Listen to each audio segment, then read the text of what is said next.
मेरे प्यारे प्यारे स्टूडेंट्स, कैसे हो आप सब और कैसी चल रही है आप सभी की तैयारी। आई होप कि आप सभी बहुत अच्छे होंगे और अपने हिंदी की तैयारी भी बहुत ही शानदार तरीके से कर रहे होंगे। वैसे आप तो तैयारी कर ही रहे हैं, लेकिन आपकी तैयारी को और भी ज्यादा बेहतरीन बनाने के लिए आज मैं लेकर आया हूं आपके लिए क्लास 12 हिंदी का एक महा मैराथन क्लास। बहुत सारे स्टूडेंट कमेंट कर रहे थे सर आप हिंदी के मैराथन क्लास को लेकर आइए जिसमें हमारा एक ही वीडियो में पूरी हिंदी कवर हो जाए। लेकिन आज मैं लेकर आया हूं अपने 2025 वाले स्टूडेंट्स के लिए, जिनको 2025 में बोर्ड एग्जाम देना है, उनका आज मैं हिंदी में 50 नंबर कंप्लीट कराकर रहूंगा। यानी कि मैं आधे हिंदी को एक ही वीडियो में आज पढ़ाने वाला हूं। और जो क्वेश्चन मैंने इस क्लास में लिया है, ये सारे क्वेश्चन बहुत ही ज्यादा इंपॉर्टेंट हैं। तो ये हिंदी का एक महा मैराथन क्लास है। लगभग 1 घंटे की क्लास होगी और 1 घंटे में आपके हिंदी का खात्मा होगा। हिंदी को बोल दो टाटा बाय बाय। अब देखो आपका पेपर तो 100 नंबर का होता है। हमारा टारगेट भी है कि अब की हम हर एक स्टूडेंट को 100 में 95 प्लस दिलाकर रहेंगे। बस आप लोग हमारे अकॉर्डिंग अच्छे से आपको तैयारी करना है। तो आज हम क्या क्या पढ़ेंगे पहले इसको देखो। बहुत इंपॉर्टेंट क्लास है, लगभग 1 घंटे की होगी। कॉपी पेन पानी वानी लेकर बैठना और ध्यान से इस क्लास को देखना। देखो आज हम 7 टॉपिक एक ही वीडियो में पढ़ेंगे। कौन कौन से टॉपिक हैं? सबसे पहले बहुविकल्पीय प्रश्न हिंदी का पढ़ेंगे भैया, पूरे 10 नंबर का एग्जाम में आता है। फिर हम पढ़ेंगे महत्वपूर्ण गद्यांश, पूरे 10 नंबर का ये भी आता है। फिर हम पढ़ेंगे पद्यांश 10 नंबर का। फिर लेखक का जीवन परिचय 5 नंबर, कवि का जीवन परिचय 5 नंबर। फिर हम एक कहानी को भी पढ़ेंगे 5 नंबर। फिर खंड काव्य। टोटल मिलाकर हम 25 नंबर का क्वेश्चन आज कवर करेंगे आपका पूरा खंड का, सिर्फ और सिर्फ एक वीडियो में। क्लास बहुत स्पेशल है। आप लोगों को करना कुछ नहीं है, बस वीडियो को जितना हो सके लाइक करना है। मैंने इस वीडियो के लाइक का टारगेट रखा है सिर्फ 2000 लाइक का। अगर आप लोग 2000 लाइक तक इस क्लास को पहुंचा देंगे तो मैं आपको पूरा हिंदी एक ही क्लास में प्रोवाइड कराऊंगा और इसका पीडीएफ भी आपको दे दूंगा। 2000 लाइक जैसे ही इस वीडियो पर आप पहुंचा देंगे, किसी तरह आपको पीडीएफ डायरेक्टली प्रोवाइड करा दिया जाएगा, लेकिन रिस्पांस मिलना चाहिए। चलिए स्टार्ट करते हैं एक एक को। सबसे पहले हम हिंदी के बहुविकल्पीय प्रश्नों को पढ़ेंगे। स्टेप बाय स्टेप हम सब पढ़ेंगे। पहले बहुविकल्पीय प्रश्न, फिर गद्यांश, फिर पद्यांश, फिर जीवन परिचय, फिर कहानी और खंड काव्य। आज होगा हिंदी का खात्मा। सबसे पहले बहुविकल्पीय प्रश्नों की बारी आई। टॉप 10 मैंने ऑब्जेक्टिव क्वेश्चन इस क्लास में लिया है। सबसे फर्स्ट क्वेश्चन देखो, जिसको आंसर पता होगा फटाफट कमेंट करना। कविता में 4 चांद लगाने वाली शक्ति है, इसमें से कौन सी शक्ति है जो कविता में 4 चांद लगा देती है? अगर कविता में वो मौजूद हो तो वो 4 चांद लगा देती है। का है अभिधा, खा है लक्षणा, गा है व्यंजना, घा है तात्पर्य। ठीक है, तो भैया व्यंजना जो होती है ये एक ऐसी शक्ति होती है जो कविता में, किसी भी कविता में 4 चांद लगाती है। बहुत इंपॉर्टेंट ये क्लास है। देखो दूसरा क्वेश्चन देखो, जिसको जिसको आंसर पता होगा ना फटाफट आप कमेंट में आंसर लिख देना। दूसरा क्वेश्चन, आल्य खंड का दूसरा नाम क्या है? किसी को पता है आल्य खंड का दूसरा नाम क्या है? देखो, का है बीसल देव, खा है परमाल राशो, गा है खुमार राशो, घा है हम्मीर राशो। तो भैया इसका खा वाला ऑप्शन सही होगा, परमाल राशो। आल्य खंड का दूसरा नाम परमाल राशो है। देखो ऑब्जेक्टिव क्वेश्चंस की क्लास मैं आपको पहले भी दे चुका हूं। अगर आपको ज्यादा क्वेश्चन चाहिए तो आप लोग सर्च करेंगे यूट्यूब पर। इस क्लास को देखने के बाद सर्च करना class 12 Hindi important objective question Shubham lecturer. मैंने आपको 35 40 जो भी क्वेश्चन है सबको मैंने अलग अलग क्लासेस में प्रोवाइड कराया है। ऐसा कोई बचा नहीं जिसको मैंने आपको क्लास दिया नहीं है। चलो तीसरा क्वेश्चन देखते हैं, बस देखते जाओ आप लोग, देखते जाओ। तीसरा क्वेश्चन, कौन सी रचना वीर गाथात्मक नहीं है? इसमें से कौन सी रचना है जो वीर गाथात्मक नहीं है, वीर गाथा काल की नहीं है? का है परमाल रासो, खा है विद्यापति पदावली, गा है पृथ्वीराज रासो, घा है बीसल देव रासो।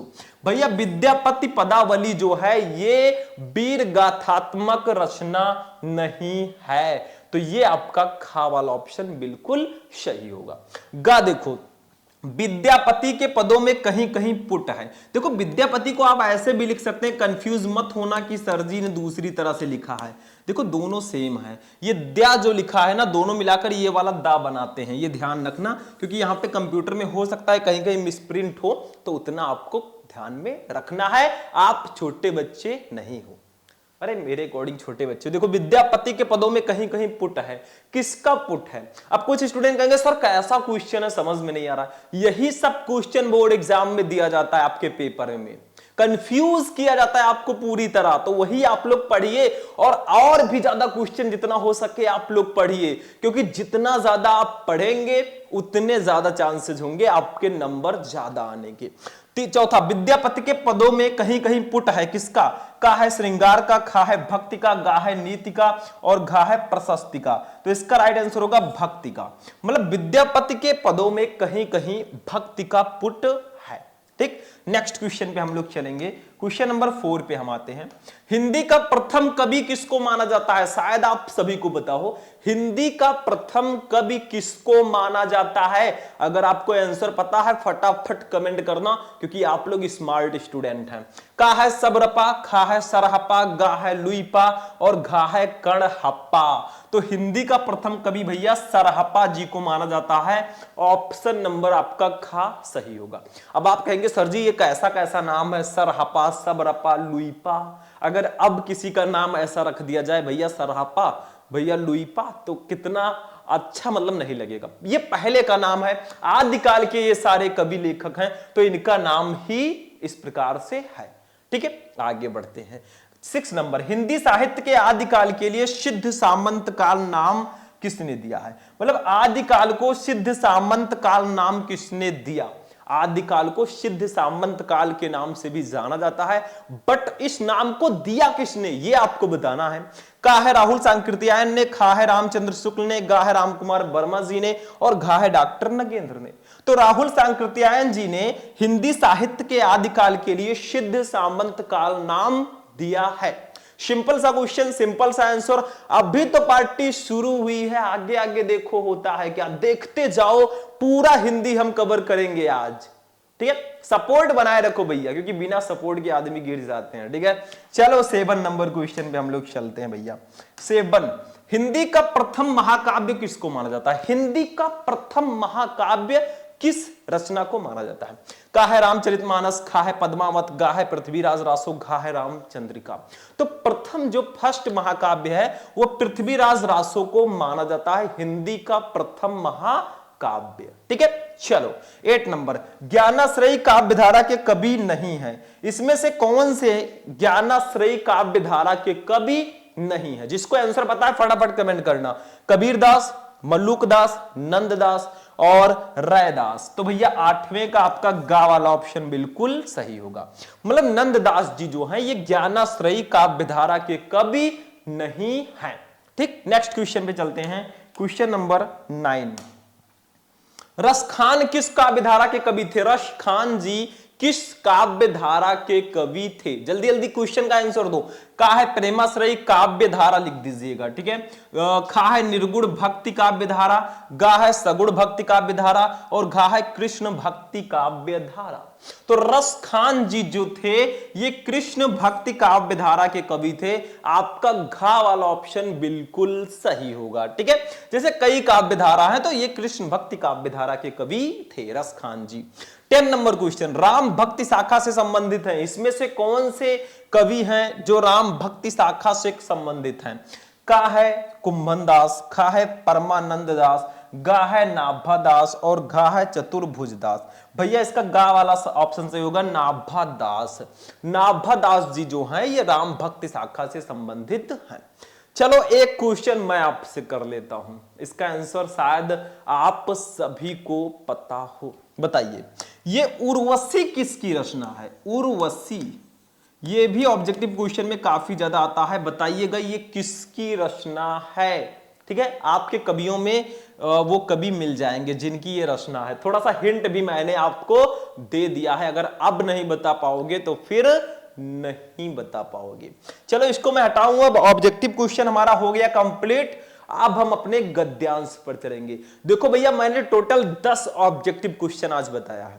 अगर आप लोग कमेंट करेंगे सर और भी ऑब्जेक्टिव क्वेश्चन का क्लास लेकर आइए, तो मैं एक ही क्लास में 100 क्वेश्चन या 50 क्वेश्चन लेकर आऊंगा और पूरे ऑब्जेक्टिव क्वेश्चन को हम खल्लास करेंगे। बस आप लोग कमेंट करते रहो, लाइक करते रहो, बस और क्या चाहिए जिंदगी के लिए। चलो आगे बढ़ते हैं भैया।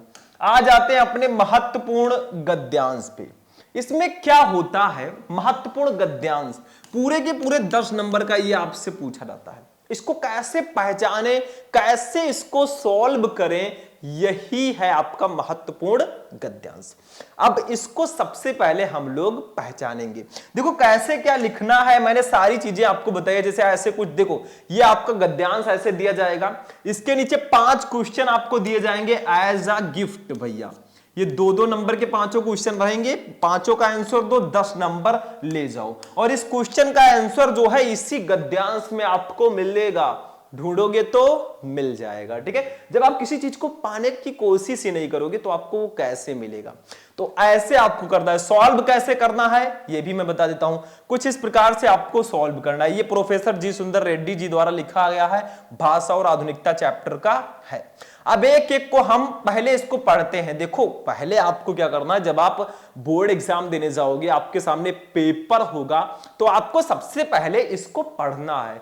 पढ़ोगे तभी आप पहचान पाओगे ये किस पाठ का है और इसके लेखक कौन है, क्योंकि आपको संदर्भ में ये भी लिखना होता है। बाकी का क्वेश्चन इसी में मिल जाएगा। अभी मैं समझाऊंगा ट्रिक, आपको कैसे किसी भी गद्यांश को सॉल्व करना है। चलो महत्वपूर्ण गद्यांश पहले पढ़ते हैं। भाषा स्वयं संस्कृति का एक अटूट अंग है। कल्चर के बारे में है इसमें। संस्कृति परंपरा से निश्रित होने पर भी परिवर्तनशील और गतिशील है। उसकी गति विज्ञान की प्रगति के साथ जोड़ी जाती है। वैज्ञानिक आविष्कारों के प्रभाव के कारण उद्भूत नई सांस्कृतिक हलचलों को शाब्दिक रूप देने के लिए भाषा के परंपरागत प्रयोग पर्याप्त नहीं है। इसके लिए नए प्रयोगों की, नई भाव योजनाओं को व्यक्त करने के लिए नए शब्दों की खोज की महती आवश्यकता है। हमने पढ़ लिया भैया। अब इसमें 2-3 चीजें आपको दिख रही होंगी, कैसे पहचाने ये किस पाठ का है। देखो आपको पाठ का नाम, लेखक का नाम पहले ही याद करके जाना है, पहले ही पढ़ के जाना है। अब आप पहचानेंगे कैसे, ध्यान दो।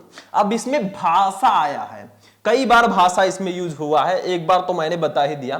तो भाषा आने का मतलब है कि ये भाषा और आधुनिकता चैप्टर का है। और इसके लेखक आप लोग पहले से याद करे रहना कि भाषा और आधुनिकता के लेखक हैं प्रोफेसर जी सुंदर रेड्डी जी, प्रो जी सुंदर रेड्डी। तो अगर आपको पाठ का नाम, लेखक का नाम याद है ना, तो आप बहुत आसानी से इसको पहचान लेंगे। ठीक है, कहीं ना कहीं हिंट रहेगा। जैसे निंदा रस का अगर रहेगा तो उसको, उसमें निंदा कहीं मिल जाएगा। अशोक के फूल का रहेगा तो आपको अशोक देखने को मिल जाएगा। अगर वो राष्ट्र का स्वरूप चैप्टर करेगा तो आपको राष्ट्र देखने को मिल जाएगा। ठीक है, तो यही सारे ट्रिक्स होते हैं। बाकी क्या है इसमें, हलवा है, हलवा बस केवल चम्मच लेकर खाना है। अभी मैं बताऊंगा कैसे खाना है, अभी बना है। ठीक है, चलो देखिए इसके नीचे 5 क्वेश्चंस हैं, 5 क्वेश्चन का आंसर देना। सबसे पहला, उपयुक्त गद्यांश के पाठ और लेखक का नाम लिखिए। लिख दो संदर्भ लिखकर कि ये किस पाठ का नाम हमारा है, भाषा और आधुनिकता, लेखक का नाम है प्रोफेसर जी सुंदर रेड्डी। रेखांकित अंश की व्याख्या करो। ये भैया है यहां से लेकर यहां तक। इसके नीचे आप लाइन देख रहे हैं, रेखाएं, इसका अपनी भाषा में आपको व्याख्या करनी है, बाकी कुछ नहीं। अभी मैं बताऊंगा, बस थोड़ा सा चेंज करके, थोड़ा यूनिक बनाकर आपको इसको लिखना है, नंबर दे दिया जाएगा। एग्जामिनर भी बोलेगा ले बेटा 10 में 10 ले, इस पे तेरा ही हक है। ठीक है, चलो तीसरा क्वेश्चन देखो। संस्कृति का एक अटूट अंग क्या है। देखो यहां पे सीधा लिखा है, भाषा स्वयं संस्कृति का एक अटूट अंग है। तो भाषा, देखो इसी लाइन में आपका ये लो, यहां से लिख दो यहां तक, 2 नंबर आपका कंप्लीट। क्या है इसमें, क्यों, कहां पड़े हो चक्कर में, कोई नहीं है टक्कर में। ठीक है, आगे माहौल बदलने वाला है। देखो चौथा, किसकी गति विज्ञान की प्रगति के साथ जोड़ी जाती है। तो यहां पे लिखा है, देखो यहां पे देखो, संस्कृति परंपरा से निश्रित होने पर भी परिवर्तनशील और गतिशील है। उसकी गति विज्ञान की प्रगति के साथ जोड़ी जाती है। मतलब संस्कृति की गति विज्ञान की प्रगति के साथ जोड़ी जाती है। सिंपल सा तो है, यहीं पे तो लिखा है कि संस्कृति परंपरा से निश्रित होने पर भी परिवर्तनशील है और गतिशील है। उसकी गति विज्ञान की प्रगति के साथ जोड़ी जाती है। किसकी गति? संस्कृति की गति, हमारे कल्चर की गति। ठीक है, आगे देखो क्वेश्चन नंबर 5, नए शब्दों की खोज की आवश्यकता क्यों है? देखो यहां पे लिखा है लास्ट में, देखो इसके लिए नए प्रयोगों की नई भाव योजनाओं को व्यक्त करने के लिए नए शब्दों की खोज की महती आवश्यकता है। मतलब नए प्रयोगों की नई भाव योजनाओं को व्यक्त करने के लिए नए शब्दों की खोज की आवश्यकता है। क्या है भैया? बहुत सिंपल सा है। क्यों टेंशन लेते हो कि सर कैसे पास होंगे? कुछ स्टूडेंट मेरे पास कमेंट करते हैं, सर मैंने कुछ नहीं पढ़ा है, हम कैसे पास होंगे, कोई बताओ। अरे भैया हम क्या बताएं, आप छोटी छोटी चीजें पढ़ लो, आप हिंदी में तो बिल्कुल पास हो। मैंने आपको कई क्लासेस प्रोवाइड कराए हैं, अगर रेगुलर नहीं देखोगे तो गलती आपकी है। ठीक है, आपको पढ़ना है, कुछ करना है लाइफ में, क्योंकि सोचो जो आपके साथ आज बैठकर पढ़ रहा है, जो आपका कोई दोस्त ही है आपके क्लास में, एक दिन अगर वो पढ़ लिख कर कुछ हो गया और आप वैसे रह गए तो सोचो क्या होगा। आपके सामने से वो बड़ी बड़ी गाड़ियों से जाएगा, कार से निकलेगा ऐसे, और आप वही फटफटी गाड़ी लेकर, एक HF डीलक्स फटफटी गाड़ी कोई पुरानी सी लेकर निकलेंगे, तो उस पल को सोचो क्या हाल होगा आपका। आप खुद सोचोगे यार काश पढ़ लिया होता। आप देखते होंगे आपके आसपास के जो लोग हैं ना, आपके अंकल हो गए या उनसे भी जो लोग हैं, यार पढ़ा नहीं तो आज मैं बहुत आगे होता, वो अब बहुत पछतावा कर रहे हैं। तो वो दिन ना आने दो, इतना प्राउड फील कराओ ना खुद की फैमिली को, इतना मेहनत करो, ताकि ऐसा ना हो कि आपका दोस्त कल को 2-4 साल बाद वो बड़ी बड़ी गाड़ियों में घूमे और आप उसी साइकिल पर रह जाओ। इसीलिए मेहनत करो, कुछ बड़ा करो। ठीक है, तो इसको अब हम कुछ ज्यादा इमोशनल तो नहीं हो गए, चलो देखते हैं। अब सबसे पहले इसको सॉल्व कैसे करेंगे। देखो इसको सॉल्व करने का ट्रिक, प्रश्नोत्तर संख्या आपको कॉपी में डालनी है, फिर आपको क्या करना है, ये भाषा ...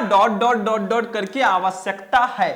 मतलब क्या मैंने लिखा है, देखो इसका फर्स्ट वर्ड, इसका लास्ट वर्ड, ये लिखना बहुत जरूरी है। एग्जामिनर को कैसे पता चलेगा आपने कौन सा गद्यांश किया है, क्योंकि 2 गद्यांश एग्जाम में आते हैं। ठीक है, एक करना होता है, तो ये लिखना बेहद ज्यादा जरूरी है, तभी उनको पता चलेगा। फर्स्ट क्वेश्चन का आंसर लिखेंगे हम, उपयुक्त गद्यांश के पाठ और लेखक का नाम लिखो। चलो फर्स्ट ऐसे फर्स्ट लिखेंगे संदर्भ। देखो संदर्भ में हमारा पाठ का नाम, लेखक का नाम दोनों का हो जाता है। आप डायरेक्टली भी लिख सकते हो, पाठ का नाम भाषा और आधुनिकता, लेखक का नाम प्रोफेसर जी सुंदर रेड्डी, वो भी सही है, लेकिन इस तरह लिखोगे ज्यादा अच्छा रहेगा। देखो ऐसे लिखना, प्रस्तुत गद्यांश हमारी पाठ्य पुस्तक के गद्य भाग में संकलित तथा श्रेष्ठ विचारक व निबंधकार प्रोफेसर जी सुंदर रेड्डी द्वारा लिखित भाषा और आधुनिकता शीर्षक निबंध से अवतरित है। देखो इसमें हमारा ये लेखक का नाम हो गया, ये कवि का नाम, सॉरी ये लेखक का नाम हो गया, ये पाठ का नाम हो गया, दोनों आ गया भैया, आपका 2 नंबर कंप्लीट। एग्जामिनर तुरंत आपको 2 नंबर देगा।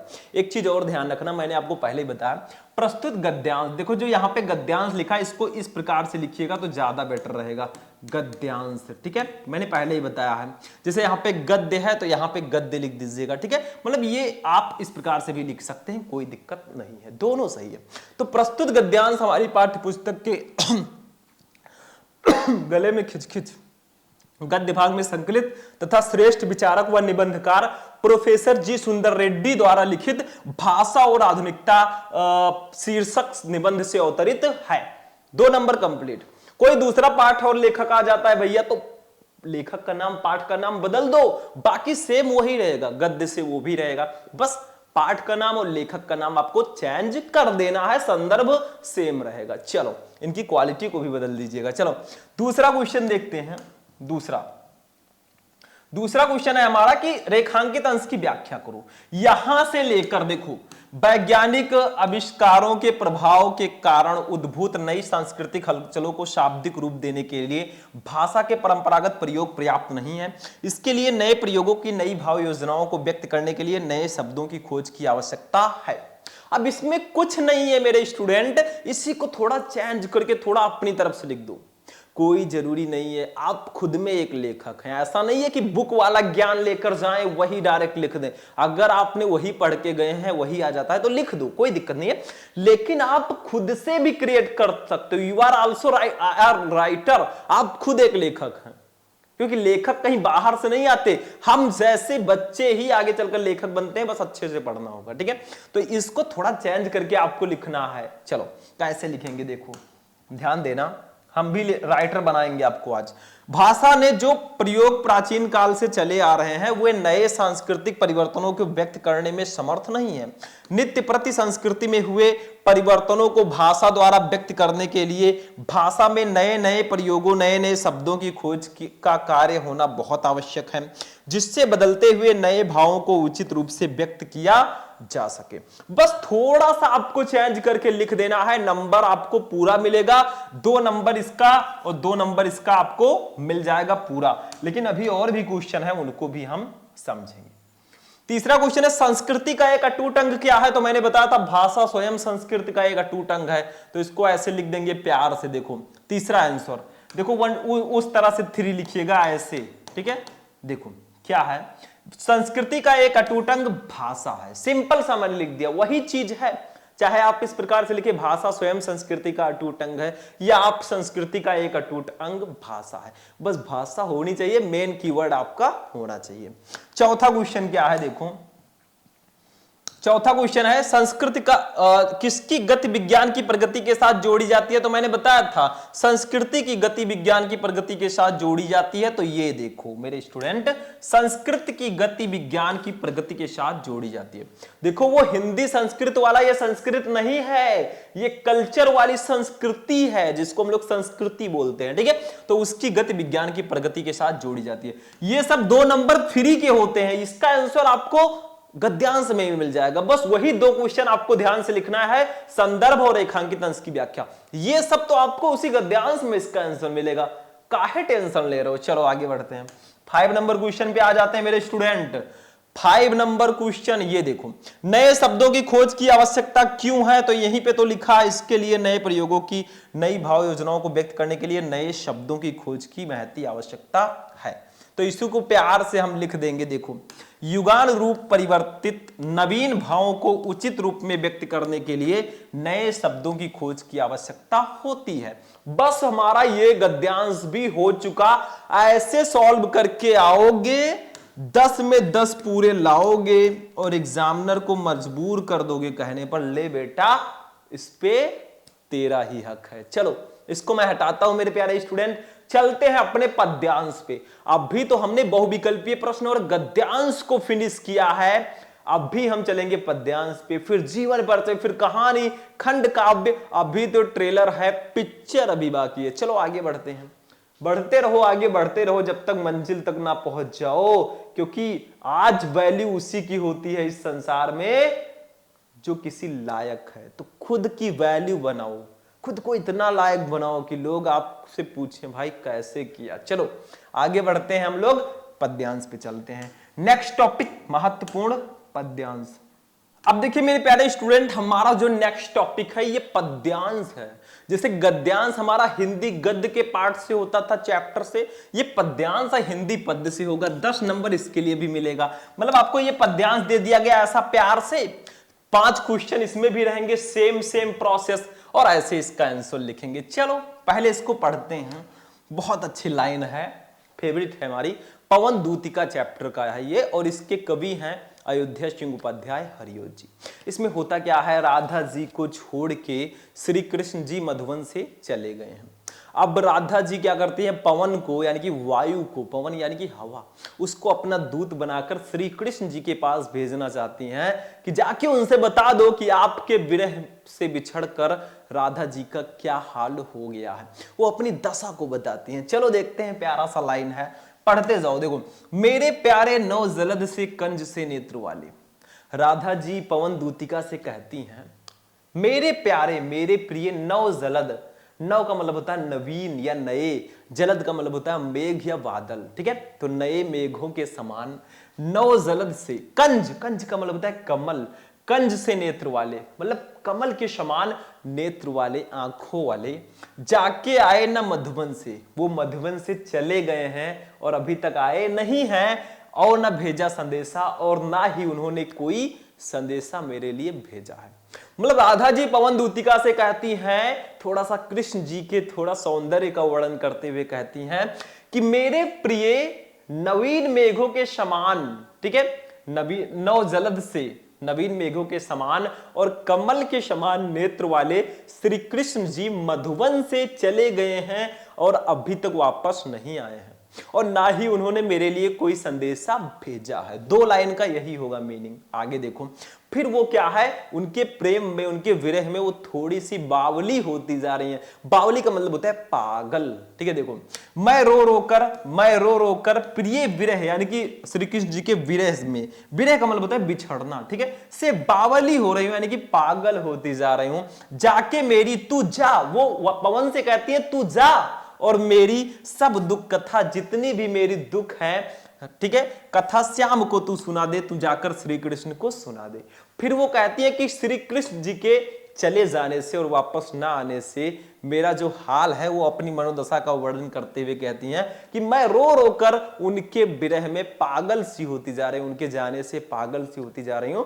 तू जा और श्री कृष्ण जी को सारी मेरी दुख कथा सुना के आ, ठीक है। आगे देखिए, फिर वो कहती हैं कि जैसे ही तुम आगे बढ़ोगी थोड़ा सा, तो कुछ ऐसी चीजें हैं, कुछ ऐसा दृश्य होगा जो तुम्हें अपनी ओर आकर्षित करना चाहेगा। देखो क्या कहती हैं, ज्यों ही मेरा, जैसे ही मेरा भवन घर तज, उसको छोड़कर तू अल्प आगे, यानी कि थोड़ा सा आगे बढ़ेगी, जैसे ही मेरे घर से तू थोड़ा सा आगे बढ़ेगी, शोभावली, यानी कि शोभा से युक्त, सुखद, सुख प्रदान करने वाली, कितनी बहुत सारी, मंजू, मंजू का मतलब होता है सुंदर, कुंजे, कुंजे का मतलब होता है जो करौंदे का बगीचा होता है, या सुंदर सुंदर झाड़ियां होती हैं जिसमें पुष्प लगे होते हैं, ठीक है, तो कुंजे मिलेंगी। तो जैसे ही तू मेरे घर को छोड़कर थोड़ा सा आगे बढ़ेगी, शोभा से युक्त, ठीक है, और सुख प्रदान करने वाली बहुत सारी तुझे कुंजे मिलेंगी, यानी कि करौंदे का बगीचा मिलेगा या फिर झाड़ियां मिलेंगी, ठीक है। वो क्या करेंगी, तुझको अपनी ओर अट्रैक्ट करना चाहेंगी, क्योंकि सुंदर चीजें हमेशा हमको अट्रैक्ट करती हैं, ठीक है। देखो प्यारी, फिर वो कहती है प्यारी छाया, अपनी प्यारी छाया से मृदुल स्वर, मृदुल का मतलब होता है मीठा, ठीक है, मीठे स्वर से, अपने स्वर से, ठीक है, मोह लेंगी, वो तुझे आकर्षित कर लेंगी, तुझे, ठीक है। तो भी तब भी तुम मेरा दुख, मेरे दुख को लख देख कर या ध्यान में रखकर वहां जाना विश्राम लेना, और वहां मतलब विश्राम मत लेना, मतलब जो तुम्हें अट्रैक्ट करने की कोशिश करेंगी वहां रुकना मत, मेरे दुख को देखकर तुम श्री कृष्ण जी के पास चली जाना। मतलब वो कहती है कि जैसे ही तुम मेरे घर को छोड़कर थोड़ा सा आगे बढ़ेगी, शोभा से युक्त और सुख प्रदान करने वाली बहुत सारी तुझे सुंदर कुंजे मिलेंगी, करौंदे के बगीचे मिलेंगे, प्यारी छाया मृदुल स्वर से मोह लेंगी तुझे वे, अपनी प्यारी छाया, और जो पक्षियां होते हैं जो बोलते हैं उनका जो कलरव होता है, उससे वे तुम्हें अपनी ओर आकर्षित करने की कोशिश करेंगी। तो भी मेरा दुख लख वहां जाना विश्राम लेना, तो भी मेरे दुख को, मेरी बातों को ध्यान में रखकर तू श्री कृष्ण जी के पास चली जाना, वहां बैठकर विश्राम ना करना, ठीक है। देखो मैंने एक्सप्लेन करने का कोशिश किया, ऐसे आपको भी करना है, कोई चीज कठिन नहीं होती है, सिर्फ आपको उसको इजी बनाना आना चाहिए। हिंदी मीनिंग मैंने क्यों बता दिया, क्योंकि अगर आपको हिंदी मीनिंग पता रहेगा ना, आप बहुत आसानी से इसका आंसर लिखेंगे, क्योंकि ये गद्यांश नहीं है कि ऐसे ही आपको दिया रहेगा सीधा सीधा लिख दो। चलो देखते हैं, कुछ भी हो करना हमें है, हम करके दिखाएंगे, और जिसने बोला था तुझसे नहीं होगा उनको भी भाई करके दिखाएंगे। फर्स्ट क्वेश्चन, उपरोक्त पद्यांश के शीर्षक और कवि का आपको नाम लिखना है, संदर्भ लिखो, इसमें भी रेखांकित अंश की व्याख्या करना है। देखो इसमें रेखाएं होंगी, ये ऊपर के 2 लाइन में रेखाएं, इसकी व्याख्या करनी है। राधा किसके द्वारा कृष्ण को संदेश भिजवाती है, सिंपल सा लिख दो, राधा पवन दूतिका के द्वारा कृष्ण को संदेश भिजवाती है। वही चीज जो मैंने अभी बताया, हिंदी निकालना आता है भैया, बहुत आसानी से सॉल्व कर लोगे। कृष्ण का सौंदर्य कैसा है उल्लेख करो, अरे कृष्ण जी का सौंदर्य मतलब वो नए मेघों के समान है, और उनके जो नेत्र हैं, जो आंखें हैं, वो कमल के समान है, वही तो लिख देना है। यहाँ पे देखो लिखा है, मेरे प्यारे नवजलद से कंज से नेत्र वाले, वही लिख दो। राधा की मनोदशा का वर्णन करो, राधा जी श्री कृष्ण जी के विरह पे पागल, बिछड़कर उनसे पागल होती जा रही, बस यही लिख दो। चलो अब सबसे पहले हम संदर्भ को लिखते हैं, वही सेम प्रोसेस, पहले आपको मेरे प्यारे डॉट डॉट करके विश्राम लेना, ऐसे लिख देना है, क्योंकि 2 पद्यांश आपको दिए जाएंगे, करना तो एक ही है ना, तो ये लिखना होगा ताकि एग्जामिनर को पता चले आपने कौन सा किया है। चलो संदर्भ सबसे पहले लिखो, कैसे लिखोगे? प्रस्तुत पद्यांश महाकवि अयोध्या सिंह उपाध्याय हरिओद द्वारा लिखित प्रिय प्रवास से हमारी पाठ्य पुस्तक के पद्य भाग में संकलित पवन दूती का शीर्षक काव्यांश से अवतरित है। इसमें देखो आपको पद्य भाग, इसको ब्लैक से लिखिएगा, पवन दूतिका को भी ब्लैक से लिखिएगा, प्रिय प्रवास को भी ब्लैक से लिखिएगा, हाईलाइट करके, मतलब हाईलाइट मत करना, मतलब ब्लैक से लिख देना, ठीक है। तो संदर्भ ऐसे लिखेंगे, प्रस्तुत पद्यांश महाकवि अयोध्या सिंह उपाध्याय हरिओद द्वारा लिखित प्रिय प्रवास से हमारी पाठ्य पुस्तक के पद्य भाग में संकलित पवन दूतिका काव्यांश से अवतरित है। बस ऐसे आपको संदर्भ लिखना होगा, ठीक है। अब हम लोग चलेंगे, देखो इसमें भी सेम वही प्रोसेस है, मतलब कवि का नाम और उनकी रचना को लिखना है, यही संदर्भ में यहां पे लिखना होता है। प्रिय प्रवास इनका महाकाव्य है, तो उसी से ये पवन दूतिका लिया गया है। दूसरा, रेखांकित अंश की व्याख्या कीजिए, मतलब आपको करना क्या है, इसका व्याख्या करना है। मेरे प्यारे नौ जलद से कंज से नेत्र वाले, जाके आए न मधुबन से और न भेजा संदेशा। इसका भैया अपनी भाषा में व्याख्या लिखनी है, चलो हम लिख देते हैं। राधिका पवन दूतिका से अपनी विरह व्यथा का वर्णन करते हुए कहती हैं कि नए मेघों जैसी शोभा से युक्त और कमल के समान नेत्र वाले मेरे प्रिय श्री कृष्ण मथुरा चले गए, मतलब वो मधुबन से मथुरा चले गए हैं और अभी तक वापस नहीं आए हैं, ना ही उन्होंने वहां से मेरे लिए कोई संदेशा भेजा है। बस यही इतना तो लिखना था, 2 लाइन का लिखना था, हमने लिख दिया। जो चीज मैंने बताया था आपको हिंदी मीनिंग में भैया, वही यहां पे लिखा भी है। चलो इसको हम हटाते हैं और आगे बढ़ते हैं। तीसरा क्वेश्चन देखो, ऐसे लिखोगे पूरे नंबर। तीसरा क्वेश्चन, राधा किसके द्वारा कृष्ण को संदेश भिजवाती हैं? तो सिंपल सा है, राधा पवन दूतिका के द्वारा। तीसरा क्वेश्चन सिंपल है, राधा पवन दूतिका द्वारा कृष्ण को संदेश भिजवाती हैं। 2 नंबर ये भी कंप्लीट हो गया। कंप्लीट करते चलो, ठीक है। ऐसे लिखकर आना। कॉपी कैसे लिखे हिंदी की वो भी मैंने बता दिया, आप लोग सर्च करना क्लास 12 हिंदी की कॉपी कैसे लिखें, शुभम लेक्चरर, आपको पूरी कॉपी लिखना मैंने बता दिया है। चलो चौथा, कृष्ण का सौंदर्य कैसा है उल्लेख कीजिए, तो लिख दो, कृष्ण आकाश में छाए नवीन मेघों के समान रूप वाले हैं तथा उनके नेत्र कमल के समान हैं। 2 नंबर इसका भी कंप्लीट, वही चीज जो मैंने बताया था। राधा की मनोदशा का वर्णन करो, तो 5वां हमारा आंसर होगा, राधा श्री कृष्ण के विरह में रो रो कर पागल हो रही हैं। बस यही आपको मेरे स्टूडेंट लिखना है। समझ में आ गया? तो 5 का आंसर ऐसे लिख दो, 10 में 10 ले जाओ। इसमें भी कुछ होता नहीं है भैया, हिंदी मीनिंग आपको निकालना थोड़ा बहुत आना चाहिए, तभी आप पद्यांश को आसानी से सॉल्व कर पाएंगे। इसमें भी स्टार्टिंग के 2 क्वेश्चन का आंसर थोड़ा अच्छे से लिखना ही है, और ये सब तो एक लाइन के आंसर है। बस हो गया, 10 नंबर ये भी कंप्लीट। ऐसे लिखोगे 10 में 10 एग्जामिनर देगा, वही सेम बात। ले बेटा, इस पे तेरा ही हक है। चलो आगे बढ़ते हैं। अब आते हैं अपने लेखक के जीवन परिचय पर। लेखक जी में मैंने हरिशंकर परसाई जी को लिया है। अब आप कहेंगे सर जी और भी लेखक हैं, वासुदेव शरण अग्रवाल हैं, हजारी प्रसाद द्विवेदी हैं, उनको बता देते। देखो उनको मैंने आपको पहले ही बता दिया है, बार बार वही चीज पढ़ाने से कोई फायदा नहीं है, क्योंकि हिंदी का ये पहला मैराथन क्लास नहीं है। इससे पहले भी मैं आपको 3-4 क्लासेस दे चुका हूं, आप लोग सर्च करना class 12 Hindi important question Shubham lecturer, आपको क्लास मिल जाएगा, नो टेंशन, ठीक है। तो ये आपका जीवन परिचय है। हरिशंकर परसाई जी को हमने लिया है क्योंकि ये भी काफी ज्यादा इंपॉर्टेंट है, ठीक है। बाकी आप अलग से भी जाकर देख सकते हैं, सर्च करो यूट्यूब पर वासुदेव शरण अग्रवाल का जीवन परिचय शुभम लेक्चरर, आपको क्लास मिल जाएगा। डॉक्टर हजारी प्रसाद द्विवेदी का जीवन परिचय शुभम लेक्चरर अलग से भी मिल जाएगा, तो क्यों टेंशन। चलो इसको देखते हैं। देखो जीवन परिचय कैसे लिखें। कुछ स्टूडेंट सोचते हैं सर साहित्यिक परिचय हमें लिखना होता है। देखो मेरे प्यारे स्टूडेंट, आपको जीवन परिचय, साहित्यिक परिचय, रचनाएं, 3 हेडिंग में इसको लिखना है।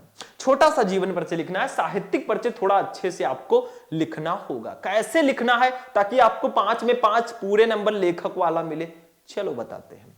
जीवन परिचय पहले हेडिंग डालेंगे, इनका जन्म, इनकी मृत्यु, ये सब लिख देंगे, थोड़ी बहुत पढ़ाई। देखो श्री हरिशंकर जी का जन्म मध्य प्रदेश में इटारसी के निकट जमानी नामक स्थान पर 22 अगस्त 1924 ईस्वी को हुआ था।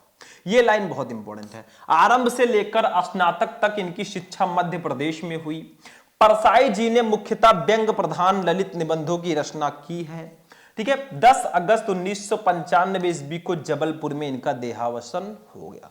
मतलब इनका जन्म स्थान, इनकी थोड़ी सी शिक्षा और इनकी मृत्यु, बस इतना सा जीवन परिचय में लिखना है, क्योंकि हमें वर्ड्स की लिमिट को भी देखते हुए चलना है। आपको टोटल 80 शब्दों में स्टूडेंट इसको लिखना होता है। कितना? 80 शब्दों में। तो बहुत बड़ा हम क्यों लिखें, हमें पूरे 100 नंबर का पेपर सॉल्व करना होता है। ठीक है, सिर्फ यही तो है नहीं। चलो अभी हम साहित्यिक परिचय पे हम लोग चलते हैं स्टूडेंट। ये देखो साहित्यिक परिचय थोड़ा सा अच्छे से एक्सप्लेन आपको करना है। देखो साहित्यिक परिचय हेडिंग डालेंगे, परसाई जी हिंदी व्यंग के आधार स्तंभ थे। मतलब साहित्य में इनका परिचय कैसा है, ये कैसे लेखक थे, वो आपको लिखना होता है साहित्यिक परिचय में। तो परसाई जी हिंदी व्यंग के आधार स्तंभ थे। इन्होंने हिंदी व्यंग को नई दिशा प्रदान की है और अपनी रचनाओं में व्यक्ति और समाज की विसंगतियों पर से पर्दा हटाया है। देखो अगर आपने दूसरा याद कर रखा है उसको भी लिख सकते, कोई जरूरी नहीं है सर जी जो बता रहे वही लिखो। नहीं याद किया तो ये याद कर लेना। विकलांग श्रद्धा का दौरे ग्रंथ पर इन्हें साहित्य अकादमी पुरस्कार प्राप्त हुआ। इसमें आपको इनको कौन कौन सा पुरस्कार मिला वो भी लिखना है। ठीक है, इसके अतिरिक्त उत्तर प्रदेश हिंदी साहित्य संस्थान तथा मध्य प्रदेश कला परिषद द्वारा भी इन्हें सम्मानित किया गया। इन्होंने कथाकार, उपन्यासकार, निबंधकार तथा संपादक के रूप में हिंदी साहित्य की सेवा की। ठीक है, तो भैया यही सब तो लिखना है, किस प्रकार के ये लेखक थे, कौन कौन से कार थे। अरे कार का मतलब नहीं, साहित्यकार, उपन्यासकार, निबंधकार। ठीक है, और इनकी क्या परिचय है वो आपको साहित्यिक परिचय में लिखना होता है। समझ में आ रहा है? जीवन परिचय में बहुत ज्यादा नहीं लिखना है, साहित्यिक परिचय में इतना लिखना है। और अब रचनाओं पे चलते हैं मेरे स्टूडेंट। रचनाएं कुछ इस प्रकार से लिखिएगा, इनकी प्रमुख रचनाएं निम्नलिखित हैं। सबसे पहले कहानी को देखते हैं। ऐसे हेडिंग डाल डाल के लिखोगे ज्यादा अच्छा रहेगा, नंबर आपको पूरे मिलने के चांसेस रहेंगे। कहानी संग्रह इनका कौन कौन सा है? हंसते हैं रोते हैं, जैसे उनके दिन फिरे, ये इनकी कहानी संग्रह वाली रचना है, मतलब कहानी वाली। उपन्यास में रानी नागफनी की कहानी तट की खोज, ये इनकी उपन्यास वाली रचनाएं हैं। निबंध में इनकी तब की बात और थी, भूत के पांव पीछे, बेईमानी की परत, पगडंडियों का जमाना, सदाचार का ताबीज, शिकायत मुझे भी है और अंत में, ये इनका निबंध है। तो कहानी, उपन्यास, निबंध लिख दो, आपको पूरे के पूरे नंबर मिल जाएंगे। तो समझ में आया किसी भी लेखक का जीवन परिचय कैसे लिखते हैं। पहले जीवन परिचय लिखो, हेडिंग डालो, उनका जन्म स्थान, थोड़ी सी शिक्षा, उनकी मृत्यु। साहित्यिक परिचय में इनका कैसा परिचय है, कौन कौन सा पुरस्कार मिला, ये लिखना है। रचनाओं में आपको हेडिंग डाल के लिख देना है, 5 में 5 पूरे नंबर मिलेंगे। वर्ड को काउंट कर लेना, 80 से एबव होना चाहिए, उससे नीचे नहीं होना चाहिए। चलो अब कवि में आते हैं। कवियों में मैंने एक ऐसी कवित्री को लिया है जो बहुत स्पेशल है। इनका नाम है महादेवी वर्मा जी। ये हाई स्कूल से ही आपके सिलेबस में है और इंटर में भी काफी इंपॉर्टेंट है। इनका जीवन परिचय बहुत आता है, तो इनपे भी सबसे पहले जीवन परिचय हेडिंग डालेंगे। महादेवी वर्मा का जन्म फर्रुखाबाद के एक शिक्षित कायस्थ परिवार में सन 1907 ईस्वी में होलिका दहन के दिन हुआ था। इन्होंने FA, BA और MA परीक्षाएं सम्मान सहित उत्तीर्ण की। 11 सितंबर 1987 ईस्वी को इस महान लेखिका का स्वर्गवास हो गया। मतलब इनका जन्म कब और कहां हुआ, इनकी शिक्षा का कितनी है और इनकी मृत्यु कब हुई, ये आपको लिखना है साहित्यिक परिचय में। सिंपल सा तो है, कुछ है नहीं इसमें, इसको मैं हटाता हूं। ठीक है, चलो अब सॉरी जीवन परिचय में साहित्यिक परिचय अब हम डालेंगे हेडिंग। और साहित्यिक परिचय जैसा कि मेनली आपके 12th में आता है, तो इसको थोड़ा एक्सप्लेन करके अच्छे से लिखना है ताकि आपको 80 वर्ड हो जाए पूरा मिलाकर। ठीक है, चलो साहित्यिक परिचय। महादेवी वर्मा जी का प्रमुख रचना क्षेत्र काव्य है, मतलब ज्यादातर इन्होंने काव्य रचनाएं ही की हैं। ठीक है, कवित्री हैं। इनकी गणना छायावादी कवियों की बृहत चतुष्टयी, मतलब छायावादी कवियों में जो 4 सबसे फेमस कवि हैं उनमें इनकी रचना होती है। जैसे जयशंकर प्रसाद जी हैं, पंत जी हैं, निराला और महादेवी वर्मा जी हैं। देखो प्रसाद लिखा है तो ऐसा मत समझना ये प्रसाद है, पंत लिखा है तो इनको ऋषभ पंत मत समझना, ये सुमित्रा नंदन पंत जी हैं। ठीक है, और निराला सूर्यकांत त्रिपाठी निराला, ये 4 बहुत फेमस कवि हैं छायावादी युग के, उनमें इनकी गणना की जाती है। ठीक है, इनके काव्य में वेदना की प्रधानता है, थोड़ा सा सैडनेस, थोड़ा सा दुख, थोड़ा सा प्रेम है। ठीक है, काव्य के अतिरिक्त इनकी बहुत सी श्रेष्ठ गद्य रचनाएं भी है, मतलब गद्य रचनाएं भी इन्होंने की है। चांद पत्रिका का संपादन करके इन्होंने नारी को अपनी स्वतंत्रता और अधिकारों के प्रति सजग किया है। इन्होंने एक चांद पत्रिका का संपादन किया, जिसका संपादन करके इन्होंने नारी को अपनी स्वतंत्रता और अपनी अधिकारों के प्रति इन्होंने सजग किया है, चांद पत्रिका का संपादन करके। कोई पूछे भैया चांद पत्रिका का संपादन किसने किया, तो हमारी महादेवी वर्मा जी हैं, बहुत फेमस कवित्री हैं। भारत के राष्ट्रपति से इन्होंने पद्म भूषण की उपाधि प्राप्त की, मतलब इनको पद्म भूषण की उपाधि मिल चुकी है राष्ट्रपति जी के द्वारा, बहुत स्पेशल हैं, ठीक है। हिंदी साहित्य सम्मेलन की ओर से इन्हें सक्सेरिया पुरस्कार तथा मंगला प्रसाद पारितोषिक पुरस्कार मिला। देखो कितने पुरस्कार अभी और हैं, अभी तो ट्रेलर है। मई 1983 ईस्वी में भारत भारती तथा नवंबर 1983 ईस्वी में यामा पर ज्ञानपीठ पुरस्कार से इन्हें सम्मानित किया गया। मतलब ऐसा कोई पुरस्कार नहीं बचा मेरे हिसाब से कि जो इनको ना मिला हो। मतलब इनको पद्म भूषण भी मिला, सक्सेरिया पुरस्कार भी मिला, मंगला प्रसाद पारितोषिक पुरस्कार भी मिला, भारत भारती भी मिला और ज्ञानपीठ भी मिला। सारे पुरस्कार, इससे ये हम एक आइडिया लगा सकते हैं कितनी महान ये कवित्री हैं, कितनी महान ये लेखिका हैं, ठीक है। चलो इनकी रचनाओं पे चलते हैं मेरे स्टूडेंट। रचनाओं पे आ गए हम लोग। रचनाओं में महादेवी जी का प्रमुख कृतित्व तो इस प्रकार है, या प्रमुख रचनाएं इस प्रकार है। देखो रचनाओं को हम कृतियों के नाम से भी जानते हैं, कंफ्यूज मत होना। देखो काव्य में इन्होंने निहार, रश्मि, नीरजा, सांध्य गीत, दीप शिखा, यामा, ये इनकी काव्य रचनाएं हैं। सारे के सारे फेमस रचनाएं हैं, पढ़ लेना, ऑब्जेक्टिव में भी आता है। निबंध संग्रह में अतीत के चलचित्र, स्मृति की रेखाएं, श्रृंखला की कड़ियां आदि इनके निबंध की रचनाएं हैं। आलोचनात्मक ग्रंथ में इन्होंने हिंदी का विवेचनात्मक गद्य इन्होंने लिखा है। तो ये इनकी फेमस रचनाएं हैं। आपको रचनाओं में उतना ही लिखना है जितना पूछा जाए, ठीक है। चलो इसको भी हम हटाते हैं और अपनी कहानी पे चलते हैं कि स्टोरी बनाते हैं खुद की। चलो देखते हैं कहानी में हमने लिया है बहादुर कहानी को, और मैं बहादुर कहानी का सारांश बताने वाला हूं। देखो बहादुर कहानी बहुत फेमस कहानी है, बहुत इंपॉर्टेंट है। आपके 12th में पंचलाइट, बहादुर, लाठी, यही 3 कहानियां हैं, ठीक है। तो बहादुर कहानी ये नंबर फिक्स होता है। बहादुर, पंचलाइट और लाठी, आप तीनों कहानी को पढ़ लो, 5 नंबर कोई काट ही नहीं सकता। आपको उद्देश्य और सारांश दोनों पढ़ना है। जो कहानियां होती है ना, उसका उद्देश्य होता है और सारांश होता है, दोनों को आपको पढ़ना है। चलो बहादुर कहानी का आज हम सारांश पढ़ लेते हैं, आखिर ये है क्या। वही बहादुर कहानी, देखो 12 से 13 साल का लड़का है, अभी मैं बताऊंगा। अमरकांत जी द्वारा लिखी कहानी बहादुर एक मध्यम वर्गीय परिवार में नौकर के साथ परिवारजनों द्वारा किए गए अत्यधिक कट व्यवहार की कहानी है। मतलब बहादुर कहानी जो है एक मध्यम वर्गीय, एक मिडिल क्लास फैमिली के द्वारा एक नौकर के साथ की गई बहुत ही दुर्व्यवहार की या अत्यधिक कट व्यवहार की कहानी है, ठीक है। लेखक ने स्वयं को कहानी का पात्र बनाते हुए कहानी की आत्मकथात्मक रूप में रचना की है। लेखक ने स्वयं को उस कहानी का पात्र बनाया है और कहानी की आत्मकथात्मक रूप से रचना की है। होता क्या है देखो, अपने से संपन्न रिश्तेदारों के घर नौकर द्वारा जुटाई गई सुविधा एवं शान को देखकर लेखक की पत्नी निर्मला स्वयं भी एक नौकर रखना चाहती है। मतलब लेखक जी ने खुद को निर्मला का पति इसमें बनाया है कहानी के पात्र के रूप में। तो वो क्या होता है कि लेखक का पत्नी निर्मला भी एक नौकर को रखना चाहती हैं। बहादुर नेपाल का 12 से 13 साल का लड़का है जो अपनी मां के दुर्व्यवहार से तंग आकर घर छोड़कर शहर चला जाता है, ठीक है।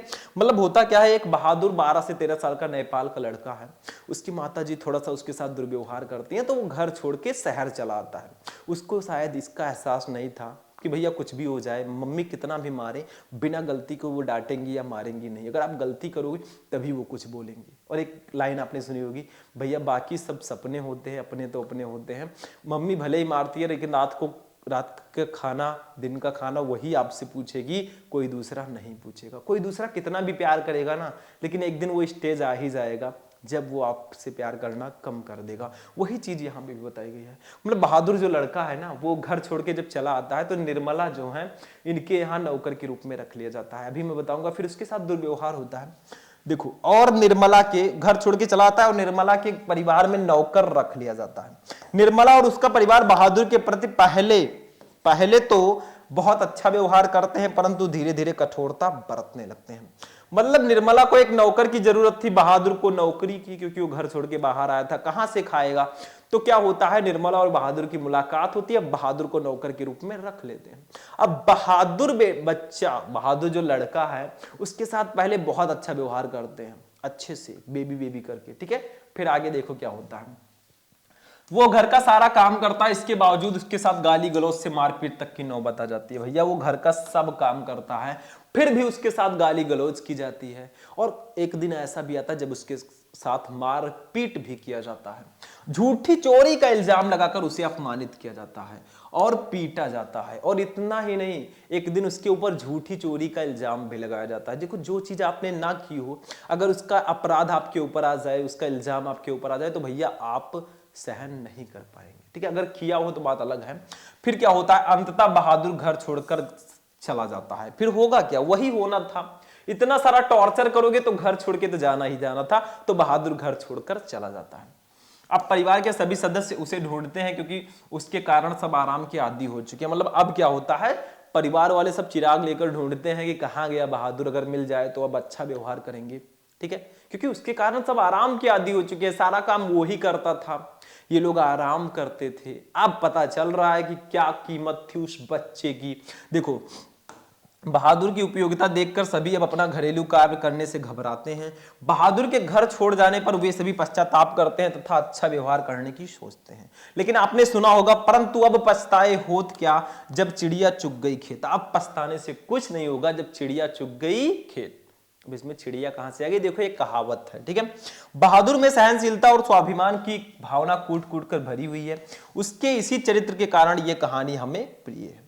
इस कहानी में कुछ था नहीं, मैंने आपको पहले बता दिया कि बहादुर एक 12 से 13 साल का लड़का है जो अपनी माता जी के दुर्व्यवहार से तंग आकर शहर चला आता है। इधर निर्मला अपने रिश्तेदारों के यहाँ देखती हैं, यार सबके यहाँ नौकर है, नौकर काम करते हैं, तो हमें भी एक नौकर रखना चाहिए। बहादुर और निर्मला की मुलाकात होती है, बहादुर को निर्मला अपने घर नौकर के रूप में रख लेती है। अब नौकर के रूप में रखने के बाद पहले तो अच्छा व्यवहार करती है, बाद में कठोरता बरतने लगते हैं, उसके साथ गाली गलौज करते हैं, मारपीट तक की नौबत आ जाती है, जबकि वो घर का सारा काम भी करता है। लेकिन इतना ही नहीं, एक दिन उसके ऊपर झूठी चोरी का इल्जाम लगाकर उसे अपमानित किया जाता है और उसको पीटा भी जाता है। फिर बहादुर घर छोड़कर चला जाता है। अब लोग बहादुर को ढूंढते हैं कि मिल जाता तो ठीक रहता, लेकिन अब पछताए होत क्या, जब चिड़िया चुग गई खेत। यही सब लिखना है भाई, आपका नंबर कंप्लीट हो जाएगा। तो फाइनली हमारा आज का जो ये क्लास होगा वो यहीं पर भैया फिनिश होगा।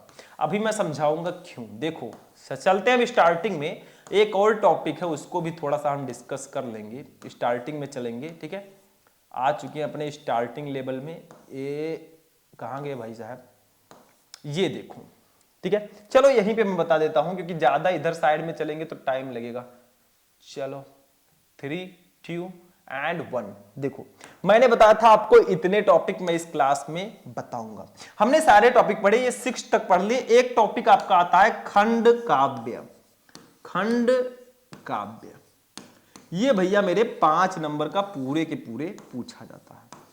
अब ये मैंने क्यों इस क्लास में नहीं लिया है, देखो हम हैं उत्तर प्रदेश वाले और यूपी में सारे टॉपिक तो सेम है। एक ये टॉपिक होता है खंड काव्य, जिसमें इसको जिला वाइज बांट दिया गया है। कहीं पे रश्मिरथी है, कहीं से पे त्यागपति है, कहीं पे श्रवण कुमार है, कहीं पे मुक्त यज्ञ है, ठीक है। ऐसे ऐसे आलोक वृत्त है, ऐसे ऐसे कई हैं, ठीक है। तो ये जिला वाइज होता है, कुछ जिलों में कुछ होगा, कुछ जिलों में कुछ होगा।